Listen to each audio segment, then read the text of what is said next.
And breaking news. You are live in the CNN newsroom. I'm Ana Cabrera in New York. The breaking news right now on CNN. Much of Manhattan is in the dark right now. On this Saturday night, it's been more than 3 hours of little lights, no electricity, no air conditioning.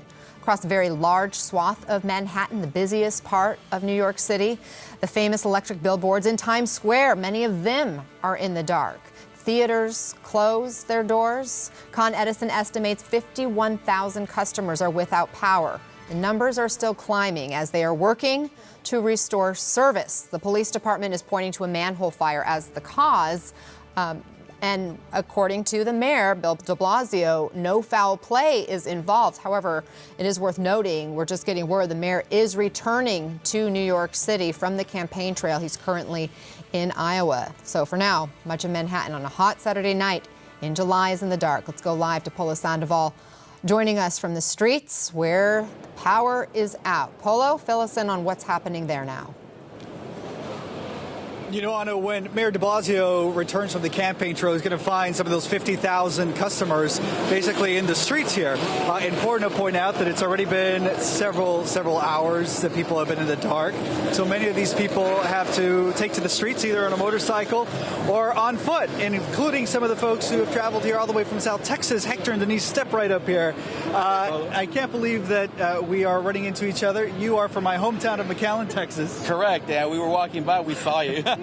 So you're certainly going to find just about anybody here on the streets. Hector, tell me a little bit about what it's been like for you and your daughter who's here celebrating her Sweet 16.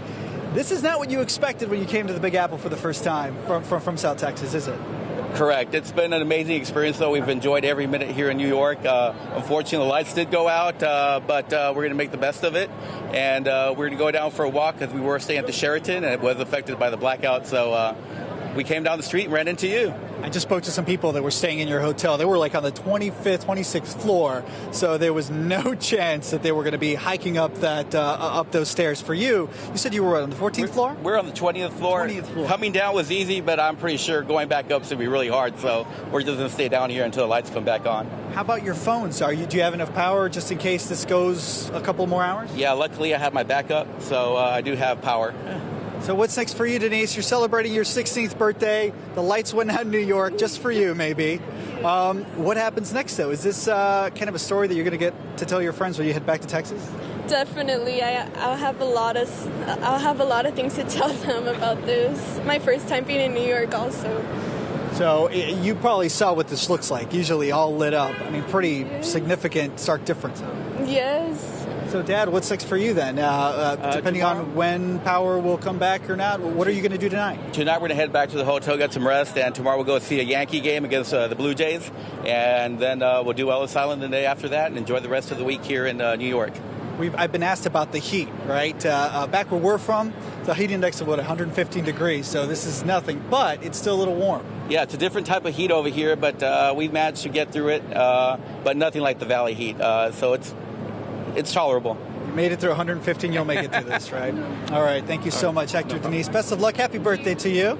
Thanks so much for talking to us on CNN. Safe travels back home to the Rio Grande Valley. Anna, again, and we mentioned this in the last hour, people are going to make the best of it. Yes, we're just a couple of blocks away from Times Square, a few blocks from Central Park, so we are getting to see and speak to a lot of tourists who say that, yeah, this does kind of it's a sort of a bump in the road for them and in their vacation. But we're also hearing from native New Yorkers who said, look, many of them have been through it in the 70s. They went through it in 2003. They're going to get through it again today. And Paula, it looks like traffic is continuing to flow in a rather orderly way. Is that fair to say? It is. I've seen officers at some intersections. We're still close enough to the part of Manhattan that still has power, that still has traffic lights moving. But you take a drive or walk just a couple of blocks west of where I'm standing, and many of those lights are out. So that's where the NYPD and traffic control has their officers out there in full force, basically making sure that nobody gets hurt. And I'll tell this to you again, it really was impressive to see some local business owners and employees to take to the streets with fluorescent vests to direct traffic, taking things into their own hands. plans to make sure that everybody stays safe. But ultimately, though, obviously, the NYPD is stepping in to make sure that both pedestrians and drivers are staying safe right now. Breaking news, Con Edison now reporting some good news. 30,000 customers, we're told, are still affected by the New York City blackout, which at one point affected more than 60,000 people. That was just before the break. Now, Governor Andrew Cuomo, who I just spoke to, told me he's going to ask the National Guard to help with traffic control. The concern obviously being the danger of drivers on dark streets. You see just how dark it is out there right now. I want to bring in CNN's national security analyst, Samantha Vinograd. Obviously, this is an issue. So many people in such a small area when we're talking about Manhattan. Good news is it sounds like they may be starting to restore power. But when you hear National Guard, that sounds serious. Well, we have to think about the different kinds of people impacted. We have the New York residents. Con Ed just said the power is going to be restored to tens of thousands more by midnight. That's positive. But we have several thousand tourists that are currently in the city for a variety of reasons. I was just at the Jennifer Lopez concert. We were evacuated from Madison Square Garden, and I heard many concert goers indicating that they were trapped in Manhattan because Long Island Railroad and other forms of transportation were potentially down. National Guard can be deployed to help with traffic and safety issues. I just ran here on the street, Anna, and there's chaos. There are cars that are stopped on 7th and 8th Avenue. There are traffic lights that are still on, but the National Guard can help both the traffic flows within the city and then any additional vehicular traffic trying to exit Manhattan Island because perhaps other forms of transportation are down. The immediate issue, however, Anna, is much more serious. Because of the power outage, there's an immediate need to stabilize high-risk individuals. That could be hospitals, the elderly, people without air conditioning, and that's the immediate first step that I imagine first responders are looking into while dealing with the secondary issue of trying to get people around the city and out of the city as necessary. In fact, when you talk about the hospital and people who are vulnerable, we spoke with the New York City Council speaker here, and he did mention one of the hospitals that he knew of that was already running on backup generators, and he said they didn't have air conditioning because of how they were dealing with this. So that is a very serious concern. You talked about the J.Lo concert. We know that was at Madison Square Garden. Power went out there. I want to show the incredible moment where Jennifer Lopez was set to perform for the concert goers. When that power went out, the lights you see on right now are the emergency lights. This was what that moment looked like for J.Lo. Hi guys, so we're backstage. They just told me to get off stage. I was waiting there. Obviously all the power went out in the city and obviously here at Madison Square Garden while we were in the middle of our show. Actually, we have just started our show. They're asking everybody to evacuate very slowly and calmly, and that's what we're going to have to do. Obviously, we're going to reschedule this show. There's the alarm going off telling everybody in the announcements to evacuate. I am obviously heartbroken and devastated. Attention, this is the building engineer. Here we go. Due to a citywide power outage, we're going to interrupt this event.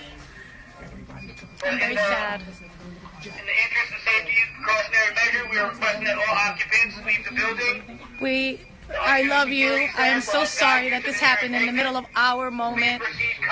This time, I'm going to get back to you guys as soon as I can with when we're going to reschedule this show. Okay. Okay, there you have it. J.Lo captioning that video saying the power is out in New York City and at MSG, Madison Square Garden. Heartbroken to say tonight's show is canceled. We will reschedule. Love you all. Stay safe. Again, Sam, you were there. What was it like from your perspective at that moment? Well, there was confusion originally, but I will say that the Madison Square Garden security team handled this beyond professionally. There was an orderly evacuation from the building, but panic really started to ensue as young children were on the escalators, which weren't working, trying to get out to the street. And the backup generators did kick in, but as we were exiting the building, all of the lights were off, and that caused, again, a lot of the children to have concern, and a lot of people that had traveled into the city for the concert to question how they were going to get home, if they could afford to pay for hotels overnight, and really if they were stranded in Manhattan with no options. And there's also the concern, of course, that while things are dark, crime levels are higher. Governor Cuomo alluded to this in his remarks. I think he said that policing is more difficult in the dark, which is why he indicated that he's sending more law enforcement professionals immediately to the city to try to make sure that there's not more crime while people are stranded on the island and while the lights are off.